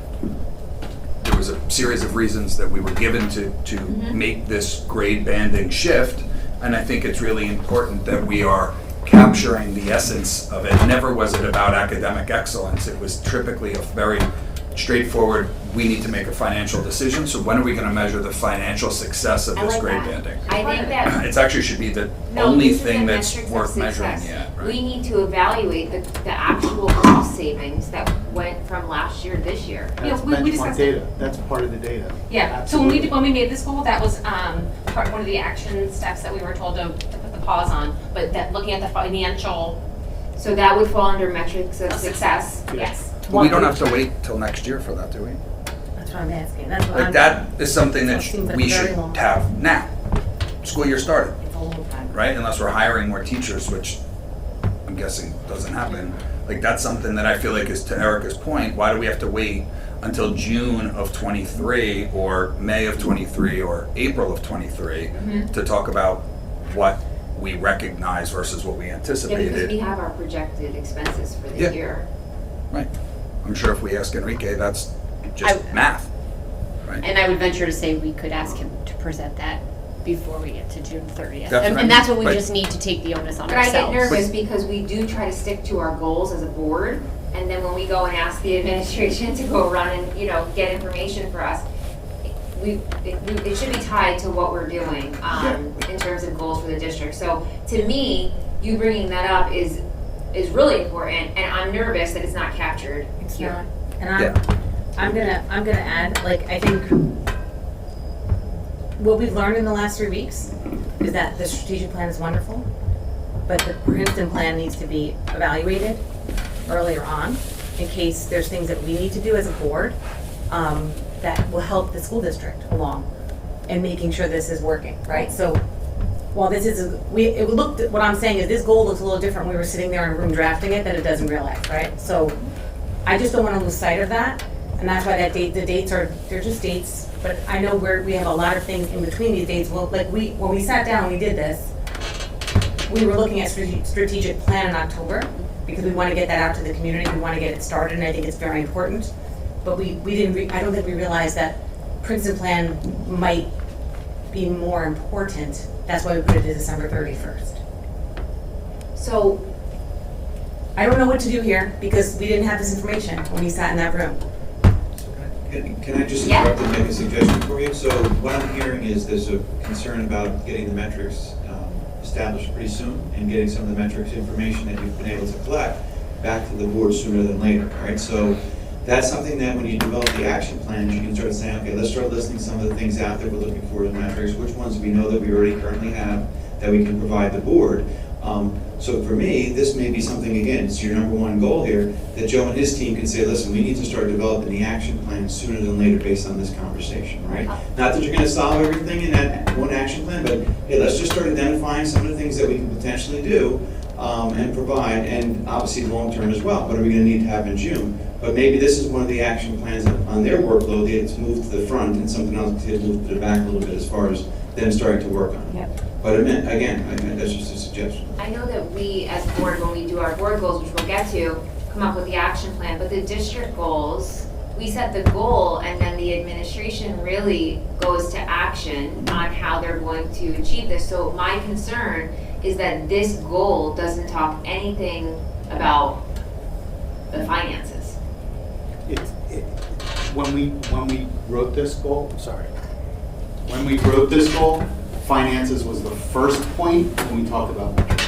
Right, but it's not there. But it's a in your metric of mind, success. right? Yeah. You But know none- that but that's a none of metric them for are. you. But we talked about Yeah. several, and I don't know why I Social emotional, student success, getting testing, social emotional We scores. bus ride times. We like might have to everything was list, part of though, that. like I don't know. Bus incidents could be another metric. Can you help us, John? Because we brainstormed all these, Sure, you we told us to did. pause them because Yeah. that we were getting into action. Right, it was too So first of all, I would just say, just take a deep breath, we're gonna get through this, right? And we're gonna be able to solve this out, right? So, when you look at the action plan, what I would suggest, again, just my suggestion is, as the administrators start looking at it, and they start developing a list of metrics, right? There may be some that they miss, and that the board wants to see in there, and there may be some in there that the board didn't think of, right? They can provide you with that list at an upcoming board meeting to say, these are the metrics that we are considering using, right? We just heard a whole bunch from Margaret, right, that we do currently and will always do as a school district, as long as the state has a say in it, right? But there's some things specific to the Princeton plan that you may want to look at, right? We heard stuff about bus trips, those kind of things. We need to start looking at it as a district, what are those ones that are going to rise to the level of an action plan, right? They can give you that list sooner than later, but then at that point, you can have a discussion on does that meet the mark, right? So- Clearly, the finances one was discussed, the emotional, social well-being of the kids, all those things were discussed when they were talking about the Princeton plan and during your report. So, and I'm new, and a lot of these things might be understood by others, so with apologies for anything that wastes someone's time, but who creates the action plan here? The administrator does, right? So what if they create an action plan that doesn't suit the interest of those of us sitting on the board? We don't get to make the action plan, so can we demand that certain items are in it, or we can only hope that they're willing to hear us and add them? Well, here's what I would tell you, right? When we look at the roles of the superintendent and the board, right, it's that whole bottom level, which is trust, right? I do believe that they will come back to you, show you what they're doing, and get your input and feedback from them. I think that would be part of the process. Plus, on your fourth goal, that's one of your goals, right, as a board, right, is to say, we need to have periodic meetings or whatever it is to be in line with what's going on with the thing. So you can build that in as a board, saying, we want to have certain, in your action plans, we want to have certain update meetings, whatever that is, presentations by the school administrator to the board on the metrics, on the other things that are going on as it relates to the principal. That's part of your goals. Thank you, John. Right. Thank you. We got 9 more to go. Okay, so Ally, you have all your, I'm sorry? We got 9 more goals to go. Yeah, well, they're not gonna take this now. We're gonna get better at this as we go, right? So you're good with your notes? Okay. So the second goal is the district will present the outcomes of the strategic plan at a board meeting before October 31st, 2022. Will develop prioritized projects and identified action teams by June 2023. Seems weird. Yeah. Those dates seem weird, right? Well, we just, this is the meeting, right? Isn't it? Aren't we presenting the outcomes of the Which we, strategic? no, the outcomes of the strategic plan, that's when we're gonna have, the education element people come back and present us. I'm So sorry. just- Yeah. Which they already have. So they're presented to the public. They haven't No, no, I'm presented saying that. they have the data. They already did, that's last year's work that we're asking them to present. What we're calling the launch. Yeah. Does that date still work for your calendar? In October, yeah, the goal was in late fall, October, for us to launch the strategic plan based on all of the input, the meetings, the surveys, the focus groups from last year. Basically, okay, community, we spent a year talking to you, asking you questions, trying to identify what priorities are, and there were all of these layers of involvement from board members to parents to community members, and here we go. Here are the 4 pillars over the next 5 years to change the district or move the needle.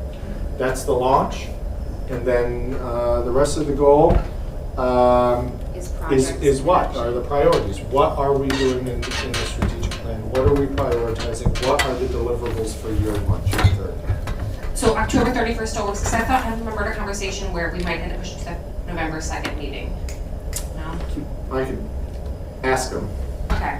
I What? do have an issue with the date, actually. Hang on, what meeting are, November 2nd? Just a board meeting where we're gonna have Ronnie and Dana come in and share that big publication with a whole. No, I know, okay. I didn't know anything about moving to November 2nd. So I do have an issue with the date because our budget is voted on in May. Okay.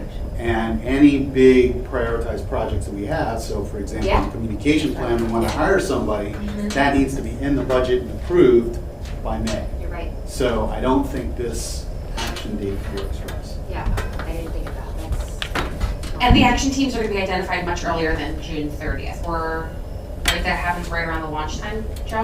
Yeah, we put out another call after we launched the plan to say, here are our priorities, here are the focus areas, or here are the pillars. Who wants to be a part of this? Here's the scope of the work, here's what you'll be doing, or what you won't be doing, who wants to join the team? So is it, go ahead, Jen. So by June 30th, though, what could be is really the end product of, they've already met, they've came up with their action plans, we've approved it in our budget. Now that's when we're telling the community, this has been, we've now voted on the budget, this is what they put out there, this is what we're gonna do next year, the following year, the following year. Sign, seal, deliver. Sign, seal, Budget deliver. season is part of the 'cause action plan. That's right. Do we need to So I add think we that? might need to reword Yeah. this. Okay. I don't think they're identified.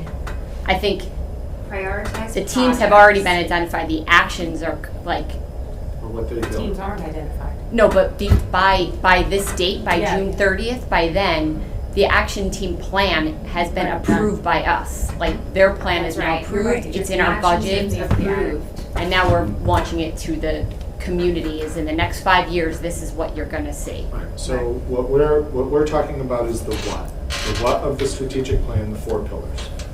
What Jen just talked about is the how.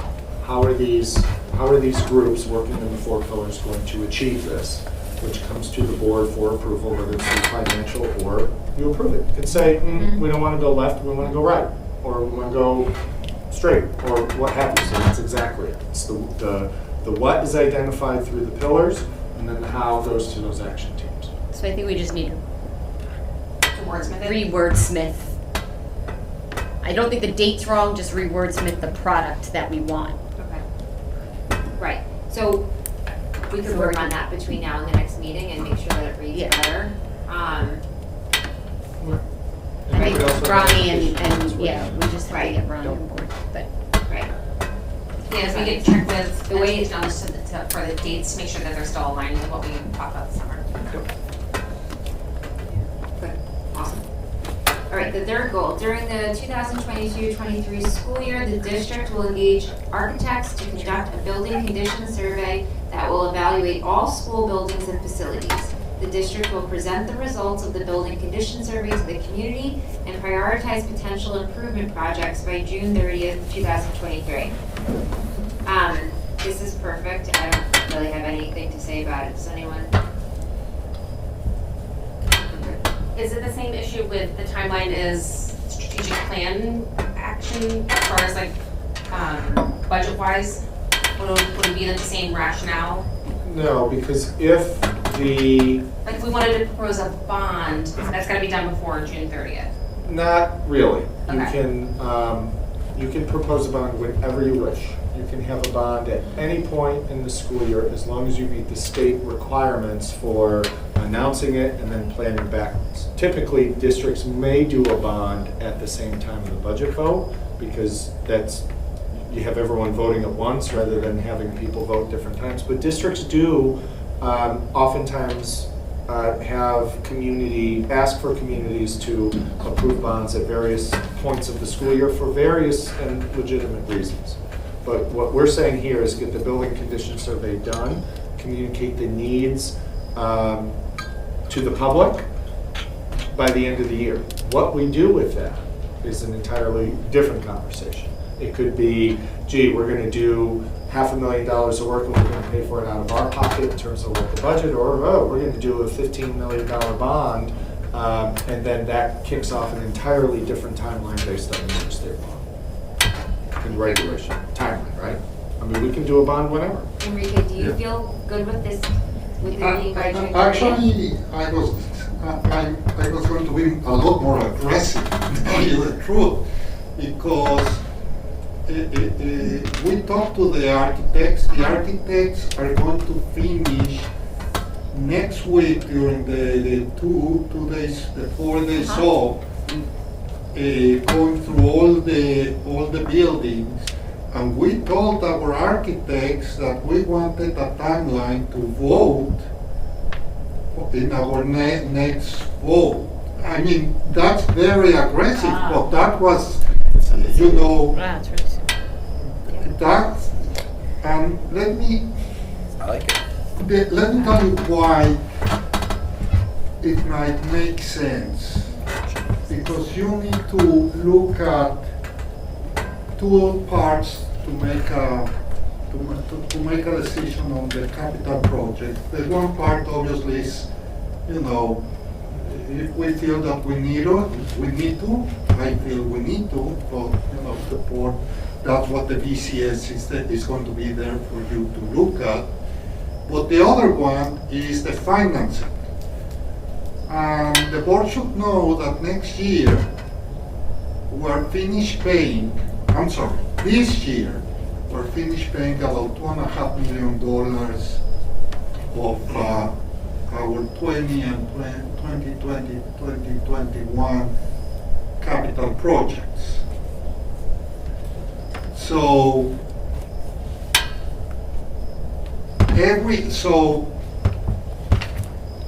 we always try to match so it doesn't increase the cost to the community. So to start the project from the day that we vote, it takes at least a year and a half. Like for example, we We voted for the $18.5 million in May. The first part that we did, that was the easy part, was the turf. And we didn't finish it until September of the following year. And then the rest were still working. Well, we're basically done, but we finished working on it last year. And yes, COVID happened in the middle and everything, but that was 4 years later. So if you could pick a date, Enrique, what would you feel would be a smart date to have on this goal? The question for the board is, would you want to be aggressive enough to vote next May? I think it can be. Of course. If you're all confident that that's attainable. That's what I'm saying. If you are confident that you're going to be looking at the BCS, that's what I'm saying. Hold on. You're going to be looking at the BCS. What's that? The BCS is a building condition survey that will get it in November. Okay. So we have November, December, and January for you guys to look at it. In January, you guys make the decision, okay, we're going to spend 30 million in this, and this. From there on, we need to have a timetable that I can bring next time so you can see. It's very tight because we need to have in SED project numbers, we need to have exactly what we're going to be doing. We need to advertise it. You guys will have to go out and sell it to the community. So why don't we leave this goal for next time? So next time I can bring you the timetable that the architects, I asked the architects to give us, basing on the fact that the community will vote in May of next year. And then you guys can say, we can do it, or we cannot do it. And obviously Joe and I will give our opinion. If we feel it's extremely aggressive, then we can say, well, then let's vote in October. Let's give it some time, because we can vote at any time. My only concern, because that happened last time when we voted in December, is that the community, the older people, the snowbirds, were very upset because they said, oh, you did it when we were in Florida. Yeah. So that's my only concern. If we decide not to do it in May, then to say, okay, October is after school is already settled and everything. But beyond that, I think that we're going to be highly criticized by the snowbirds. Okay, I think that, so right now we'll put the date on hold. You can consult and come back to us. I wanted to make sure we have the date before the next board meeting when we're gonna vote to adopt the goals. So we can touch base between now and then to see what the architects are saying in terms of timing. Yeah, we have that soon. Awesome, that's great. Thank you, Enrique. Okay, the fourth goal, during the 2022-23 school year, the district will update and communicate the 10-year financial plan that will include both short and long-term objectives, facilities management, and continued participation in advocacy initiatives to improve our financial stability.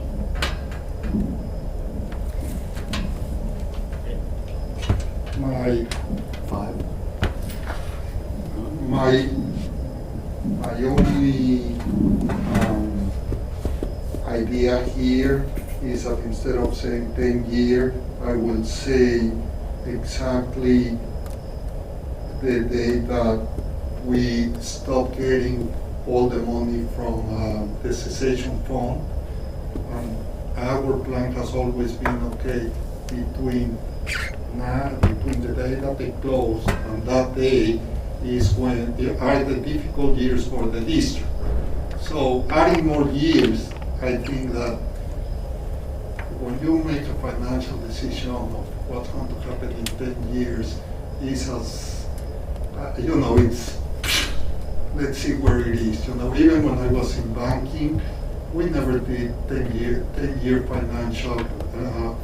financial projections because it's difficult to know what's going to happen in 2 years, just imagine in 10. So my only recommendation is, probably we're in the second year of the cessation fund out of 8 years, say 6 years, 5 years, 6 years. Because that will give the community a very good idea how much the taxes will increase in the years that really the taxes will increase substantially or more than normal, that will make up all the money that we lost with Indian Point. That's number one. Number two, remember, we are at the beginning of negotiations with Holtec. So the number that we get in that pilot will make all the difference. So I will say, I don't have any problem. I have it now. I can give you the financial plan today for the next 6, 7 years. But a very important number we won't know until we finish with Holtec. And that can be within a year, because by May of next year, if we don't have an agreement with them, then we will have to put the Indian Point on the roll. Then, all my financial projections will go out the door, because then a judge will decide how much it is, and then we'll go into the whole tax-accessory issues. Wait, can I? Yep. Go ahead. So, yeah, because I dislike this. I vote, I don't know, it's just the 10-year thing just bothers me because I don't think we present it like that. But I like the idea of making it long-term financial plan for management of the Sensation Fund. I mean, that makes more sense for what we're talking about and a more realistic term. That's a great idea. I will do that. And nothing else really needs to change up. Yeah, and I think from the wording, we're just saying we're going to update that long-term plan. So as things change, you will update and communicate it, right? So it's not that we have to stick to that plan. It's that, exactly, we're going to do the best we can to forecast to give people, the community, an idea of what's potentially coming. We might get more money from the state, we might get less money from the state, we might get more money from Holtec, we might get less money from Holtec. But we will update that plan and communicate it as it changes. Okay, so Ally has made the update on paper to update and communicate the long-term financial plan of the cessation. For management.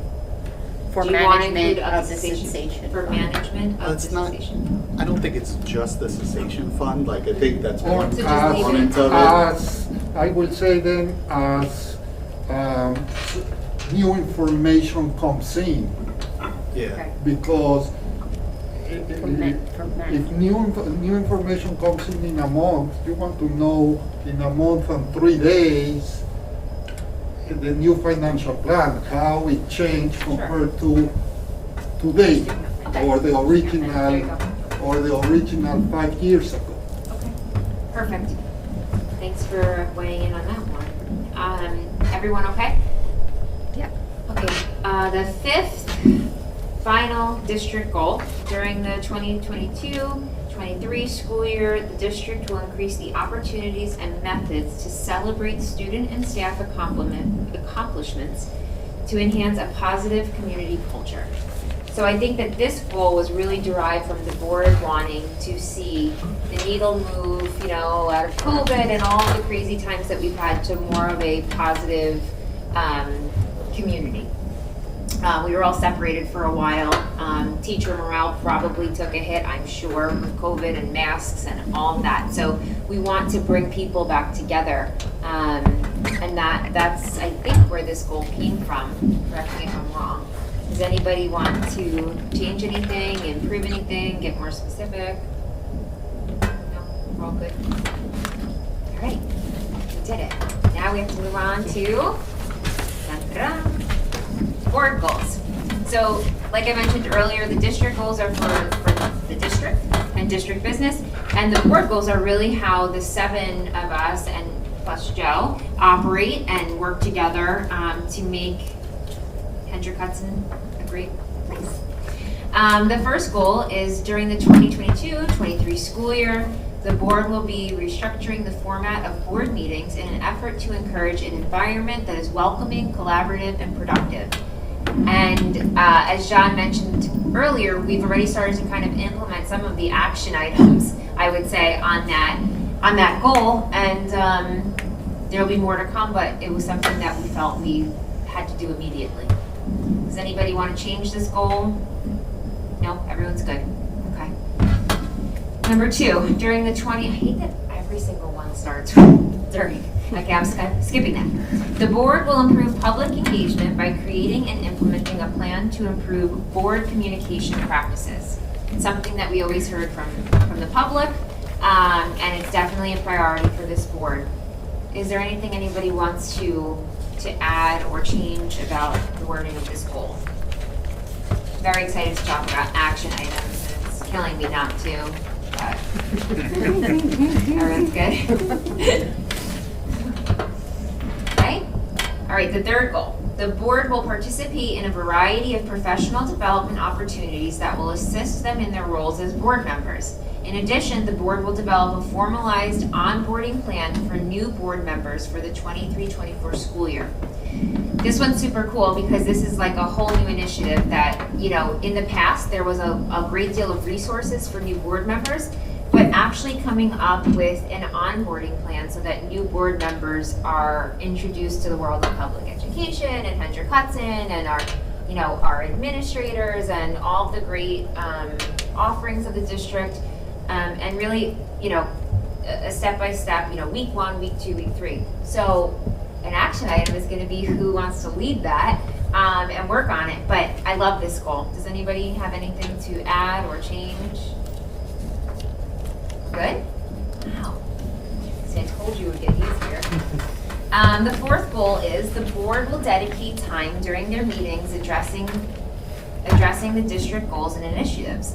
Board members will also actively participate on a variety of committees related to specific goals and initiatives of the district. Good? So, especially for the board goals here, since this is the work that the 8 of us are doing, what I would love to see is if we can spend some time thinking about how you as a board member want to commit to 1 or 2 of these goals. We can sort of create little subcommittees to come up with action items to pitch to one another. So like Alexa said specifically about number 3, that's probably a bigger commitment, but all 4 of these are going to need action items. So think about what you're interested in and how you want to contribute, and then we can share ideas with one another. We're at the end. We have 4. Yeah, that's it. Okay, so I need to backtrack, right? Because I was going to highlight that. What goal does it fall under? 2? So I meant to say this before, and I apologize that I didn't. One of our major areas that the board wanted to improve on and implement is goal number 2 about improving our board communication. And I want to say it here, and we're going to be sending out communications, but actually Jen led this initiative, and we had hoped to do it sooner, but it just, is what it is. We're going to be holding some community forums for the public to come meet with the board, being that there is 2 new leaders, 3 new board members, and the dynamics are all different, and it's a fresh new school year, and new community members, new parents. We're making ourselves available as soon as this weekend. There will be dates. I think there's 5 or 6 that we agreed upon. It'll be any mix of our board members. Mr. Hawkrider is going to make all of the meetings that he possibly can. And we're really there just to listen, not solve problems in the moment. But this is, an action item, which we, again, just like setting up our new board meetings, didn't really want to wait on. We know everyone's busy, but we hope that, if anybody would like to meet us in person, just put a face to the name, or come talk about, specific concerns of theirs. We are going to be making ourselves available. This will not be the only time. This is something that is gonna be ongoing, and it's a board goal that we just highlighted. So we will continue to do this throughout the year. But I wanted to make sure that we call attention to it since it's coming up in the next couple of weeks. Tomorrow, we're gonna be sending out a communication to the community outlining kind of the purpose and why we wanna do it, and listing the dates and the locations and the times and all of that good stuff. So, sorry for skipping over that before. And that is it. Our next step is gonna be, Ally's gonna work with John and me and whomever, right, to fine tune the wording of these goals. And at the next board meeting, we'll review them one more time, make sure that they're all great, and then we can vote on them at that meeting. And then figure out next steps and action items. Okay? All right. Is everybody good? Goals are good? Feeling good? Okay. Now we move on to our audience comments section. Do we have anybody signed up for agenda items? Sorry. No. Okay. Moving along. All right, so our next section is committee reports, and all of our committees are getting back into the swing of things. Our board members have been tirelessly attending all the meetings that we possibly can. Our PTA meetings began, so I'm doing a mini update on that. We've had all of the elementary schools and SEPTA and middle school. SEPTA is this week and next week is high school. High school was last week. High school was last week? Yeah. Oh my gosh, I'm not in high school, so I don't know. All right, so we have been attending the PTA meetings, and it's very exciting. All the parents are getting to ask their questions, and the PTAs are doing such great work. So those of you who aren't part of the PTA should join. Anybody have any committee reports? Did anybody have any meetings yet? I just wanna- you guys have the big update, right? I just want to give a plug for this weekend. Yes, give a Because we plug. have, we're going to be down at the waterfront. Yeah, as part of our forums. As part of our forums. There's a color run that the high school PTA has organized for the entire community. I think everyone's welcome. I think there's a small fee. And then there's a homecoming dance on Saturday night for the high school students. And our homecoming And our game. homecoming And game. we're having a homecoming game on Friday night. And there's prior to that, there's a ceremony. Awesome. So I think it's an exciting weekend. Right? 6 o'clock on Friday. Is that right? I think it's earlier. 6:30. Okay. The ceremony is earlier. 5. Yeah. I believe. Okay. So an exciting weekend. Awesome. So most of our committees are just starting up, but Jen, I know you have. So doing fine. Erica and I are on the WESPA, so the Westchester Putnam School Board Association. We've had a few meetings, but one of the first actions will be for us, so we had meetings, we reviewed the 2022 NYSBA proposed resolutions. And then we have to vote on them as a board, and then they go from there.